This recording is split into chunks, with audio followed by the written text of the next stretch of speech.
अर्थसंकल्पात पुणे मेट्रोसाठी तरतूद। केंद्रीय अर्थसंकल्पात पुणे मेट्रो प्रकल्पाला दिलासा मिळाला असून अर्थमंत्री अरुण जेटली यांनी पुणे मेट्रो प्रकल्पासाठी अर्थसंकल्पात 126 कोटी रुपयांची तरतूद केली आहे। महापालिकेच्या अंदाजपत्रकातही मेट्रो प्रकल्पासाठी 25 कोटींची तरतूद करण्यात आली असून पुणे मेट्रोला आता केंद्राची मान्यता मिळण्याची प्रक्रिया बाकी आहे। पुणे मेट्रो प्रकल्प गेली काही वर्षे चर्चेत असला तरी या प्रकल्पाला केंद्राकडून प्रत्यक्ष निधीची तरतूद झालेली नव्हती। यंदा मात्र केंद्रीय अर्थसंकल्पात 126 कोटींची तरतूद करण्यात आली आहे। केंद्रीय मंत्रिमंडळाच्या मंजुरीसाठी जाण्यापूर्वी पुणे मेट्रो प्रकल्प पब्लिक इन्व्हेस्टमेंट बोर्डापुढे सादर केला जाणार आहे। PIBच्या मंजुरीनंतर हा प्रकल्प मंत्रिमंडळापुढे जाईल। केंद्रीय मंत्रिमंडळाची मंजुरी अद्याप मिळालेली नसल्यामुळे अर्थसंकल्पात मेट्रोसाठी निधीची तरतूद होईल का याबाबत काहीशी अनिश्चितता होती। मात्र अर्थमंत्र्यांनी पुणे मेट्रोसाठी तरतूद केल्यामुळे आता केंद्राची मान्यता मिळणे हा टप्पा बाकी आहे। महापालिकेचे अंदाजपत्रकही शुक्रवारी स्थायी समितीमार्फत मुख्य सभेला सादर करण्यात आले आणि त्या अंदाजपत्रकातही मेट्रो प्रकल्पासाठी 25 कोटींची तरतूद करण्यात आली आहे। मेट्रोला केंद्राची मंजुरी मिळाल्यानंतर पुणे मेट्रो रेल कॉर्पोरेशन ही स्वतंत्र कंपनी स्थापन केली जाईल। या कंपनीच्या स्थापनेसाठी ज्या आवश्यक गोष्टींची पूर्तता करावी लागणार आहे त्यासाठी महापालिकेच्या अंदाजपत्रकात तरतूद करण्यात आली आहे। पुणे मेट्रो प्रकल्पात पहिल्या टप्प्यात वनाज ते रामवाडी आणि स्वारगेट ते पिंपरी चिंचवड असे 32 किलोमीटर लांबीचे 2 मार्ग प्रस्तावित आहेत। मी नेहा, JPTV न्यूज, मुंबई।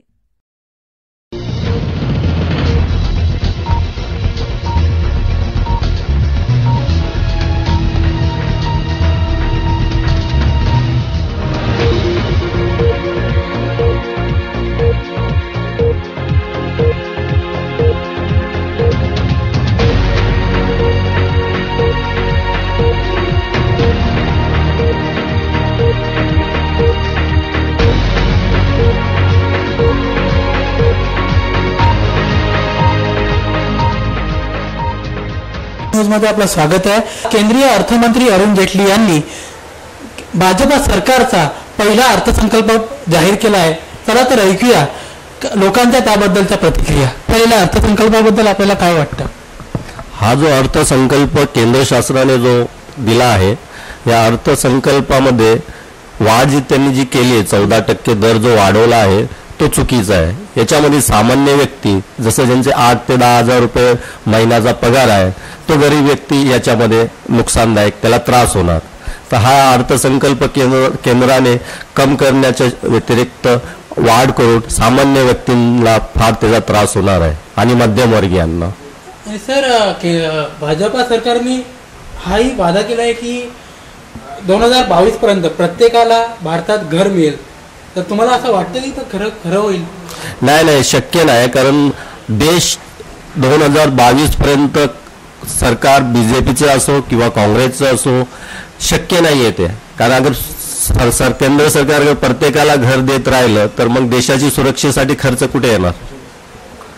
देशाच्या सुरक्षेचा खर्च कुठून निर्माण होणार? बोलायला या सर्व गोष्टी सहज आपण बोलू शकतो, पण जर सरकार 2022 पर्यंत सगळ्यांना घर देत आहे तर मग बॉर्डरची सुरक्षा कोण करणार?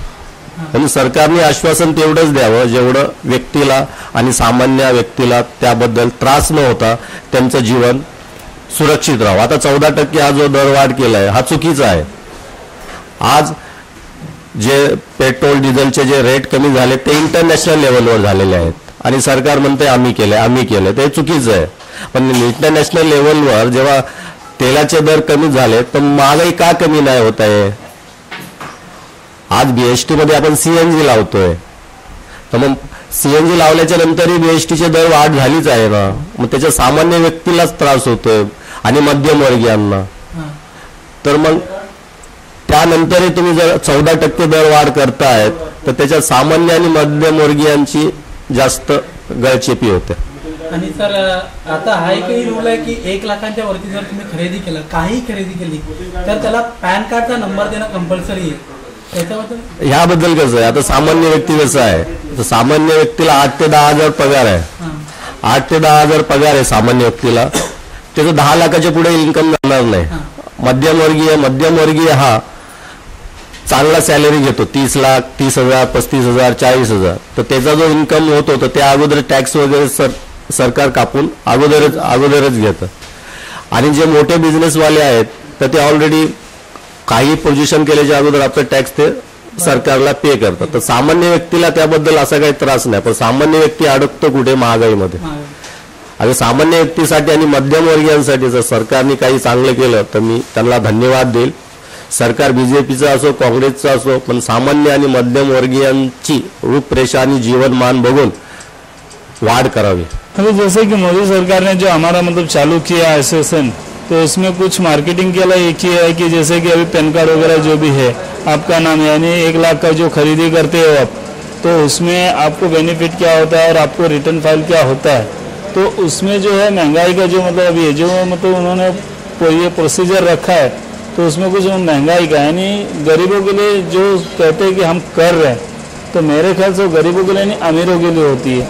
तो इसमें जो मैं सहमत नहीं है, हम जो सहमत नहीं है. क्यों? क्योंकि इस वजह से जैसे अभी हम लोग जो भी सामान लेते हैं, तो कभी ये पेट्रोल बढ़ेगा तो पेट्रोल के जरिए ये जो भी सामान मतलब बढ़ेगा, उससे उसका आमदनी मतलब उनकी बढ़ेगी. तो अगर जो हम लोग फल फ्रूट जो भी हम लोग लेते हैं, गरीब आदमी जो भी है, जो मजदूर इंसान है, अभी अगर जो 10 रुपये का वो अभी 22 रुपये का हो गया. कुछ दिन पहले 7 रुपये का कुछ सामान आ रहा था, जो 10 रुपये में खरीदना पड़ रहा. तो ये अमीरों की मतलब ये है, हम गरीबों के लिए नहीं. Madam Speaker, I rise to present the budget of the Union for the year 2015-16. I present this budget in an economic environment which is far more positive than in the recent past. When other countries are facing serious challenges, India is about to take off on a faster growth trajectory once again. The International Monetary Fund has downgraded its earlier forecast of the global economic growth by 0.3%, and the World Trade Organization has revised its forecast of the world trade growth from 5.3 to 4%. Forecasts for India, however, have either been upgraded or remained the same without downgrades. Madam Speaker, we have also embraced the states as equal partners in the process of economic growth. States have been economically empowered more than ever before. It is my belief that every rupee of public expenditure, whether undertaken by the center or the states, will contribute to the betterment of the people's life through job creation, poverty elimination and economic growth. तर याच्याने आपण समजू शकतो की लोकांचा या अर्थसंकल्पामुळे लोकांवरती काय असर झालाय. कॅमेरामॅन विनोद कडाळे सोबत मी प्रणव नाईक, JPTV न्यूज, मुंबई.